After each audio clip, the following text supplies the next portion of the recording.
All right, hopefully I'm not making a huge mistake, but I'm going to try for the third time to get my German red peacock out of timeout and back into my 240-gallon African cichlid show tank. Here we go. As I said, I've already tried this twice before, and both times failed miserably. Oh, great.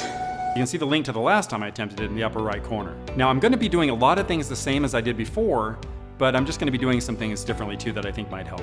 I'm still going to do a water change before I add the new guys. So I'm going to get the water down to about this deep and then add them in and then turn the filters back on and get the water going. That'll help create a disturbance and distraction to keep the old guys off the new guys. I'm going to feed them right after I add the new guys. So there'll be food in there to help distract everyone too, which I think will help. And then I'm going to keep the lights off this time. Last time I left them on for the video, and I think that was a huge mistake. This time I'm hoping it'll be a little bit differently if I keep the lights off. Another thing I'm doing is I'm still adding back the German red with a bunch of other fish, but I'm adding more fish this time. And also I did something differently that I should have done last time. So let me show you exactly who's going back into the tank. Well, this is pretty exciting because I have an order of African cichlids from Imperial Tropicals coming out of quarantine when I add back the German red. This was shot a few days ago. They're almost all haps because I've come to the conclusion that peacocks are so much more likely to be a pain in the ass than haps are. This first guy here is a 3-inch long Placidochromis Malomo, or VC10. He'll get about 9 or 10 inches.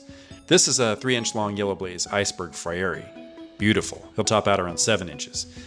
And here we have the Didiochromis strigatus, or sunset hap. Tops out around 12 inches. Meet the star Sapphire, and we're looking at about 10 inches full grown. This is my Pundamilia Naerii, a Victorian from the 240 who needed some time away due to stress. These little guys are unsexed Johnstonies that I ordered, and one Jalo Reef Mbuna that was sent to me by mistake. They're not making the move because they're too small and they'll wind up as an expensive meal for my big boys. This last guy isn't from Imperial. I had a confirmed male with a disreputable supplier who gave me a female, and we had a whoops baby. Don't tell him his kin were all eaten before I got to them.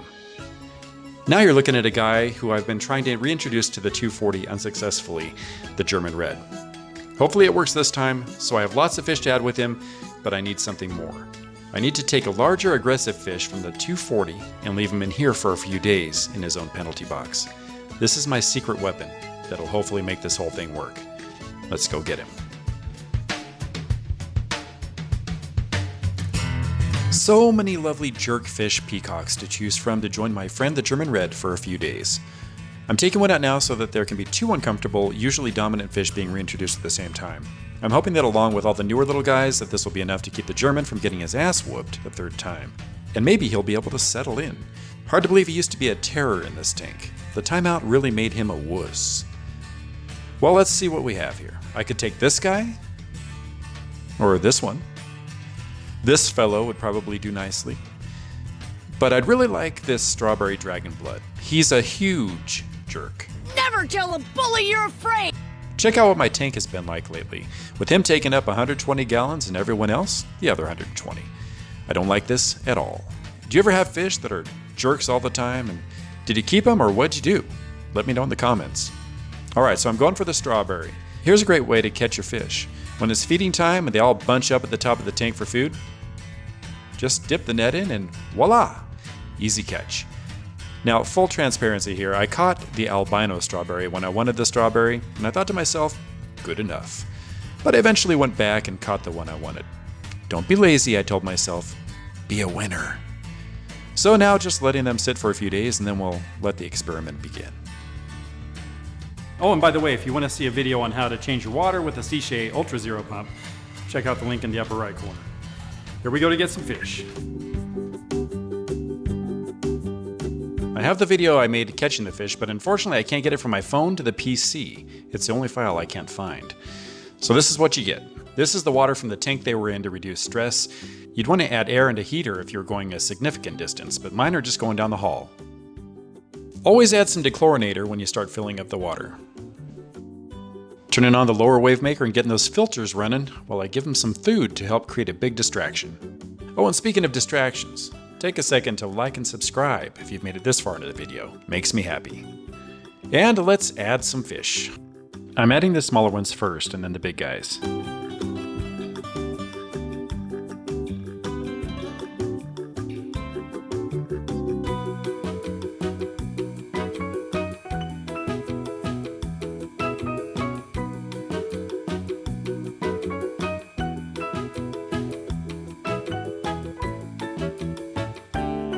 All the little guys are in, so now the strawberry's going in.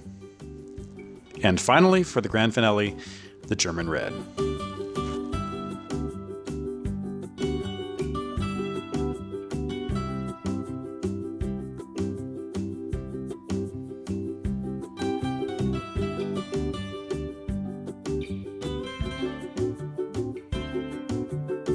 The strawberry's already strutting his stuff with the German Red. Timeout didn't turn him into a wuss at all. But he was only out of the tank for a few days. Timeouts have largely been understood by many to be simply a vacation for the offending fish, usually with no lasting effects. And that tends to be my experience as well.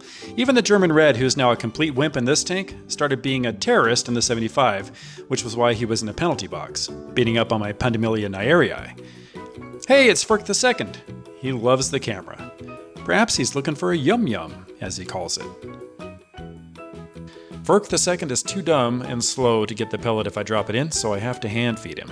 And even then, he's usually too dumb to get it out of my fingers. Gary's smart and fast, so he has no trouble at all. What's up, Gary? Everyone's looking pretty good right now, and the little guys are not getting too harassed, which is good. I'm sure looking forward to seeing them grow in this big tank. Probably most excited for the VC10 right now. He's gonna look awesome. The German Red is doing okay now, so maybe this worked. The strawberry isn't taking too long to get back into his true jerk form. He's already chasing everybody around. And if he keeps that up, which I'm sure he will, he's gonna find a new home. A little bit later, and everybody's figured out that the German Red is a wimp and he's not gonna fight back. So everybody's after him. I'm adding this fake rock from Aqua Decor and placing it on its side near the panel, so the German Red can have a place of refuge. He's found it, but he keeps getting chased out of it. You'll notice that some of the aggressors are haps, but they typically are not very aggressive at all, and they'll eventually let up if given time. Later still on, the chasing is even getting worse, mostly with the German Red. He's really feeling the heat, and if necessary, I'm ready to pull him out. I really want this to work, but not at the expense of his life. Alright, so overall things are going a lot better than I thought they would and better than they did the last two times. So we'll see how things go tonight. The strawberry's definitely reasserted himself as the king jerkfish in the tank, and the German Red's getting chased around a lot. He's really terrified, but he's looking better than he did last time, this time of the evening. So we'll see how it all looks in the morning. It's a new day. Let's see how everyone did last night.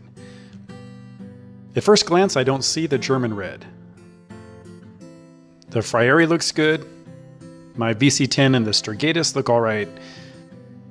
Baby, the Whoops Child, is doing fine. Star Sapphire, check. But no German Red. He's not in his special home I made him either. Ah, but here he is, in the pipe that belongs to my Yellow Lab Mbuna Ray.